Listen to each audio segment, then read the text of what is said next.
C'est une préoccupation du gouvernement. Comment gérer au mieux la sortie de prison des détenus condamnés pour terrorisme ou radicalisés lors de leur détention? Ils seront près de 450 à être libérés d'ici la fin 2019. Qui sont-ils? Comment va-t-on évaluer leur dangerosité? Les surveiller une fois dehors? Question-réponse signée Clément Le Goff et Vincent Bouffartigue. Ils ont été reconnus coupables de terrorisme et ont purgé leur peine. Dans quelques jours, quelques mois, certains seront libres.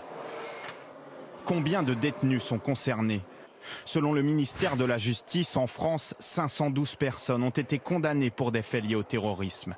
Parmi elles, une vingtaine doit être libérée cette année, 30 en 2019.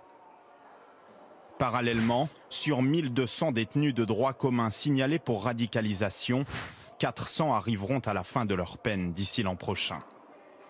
Une situation qui inquiète le procureur de Paris. On court un risque majeur, qui est celui de voir sortir de prison des gens qui ne seront pas du tout repentis, qui risquent même d'être encore plus endurcis. Alors, quel suivi pour ces détenus? D'abord, avant leur sortie, les juges d'application des peines peuvent imposer des mesures spécifiques.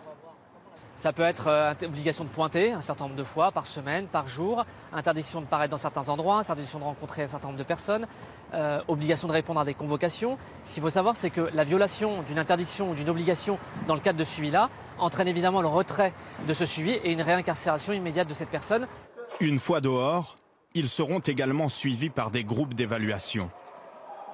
Dans chaque département, sous l'autorité du préfet, procureurs, services de renseignement, de police, de gendarmerie et administration pénitentiaire recensent les personnes radicalisées. Mais comment évaluer leur dangerosité?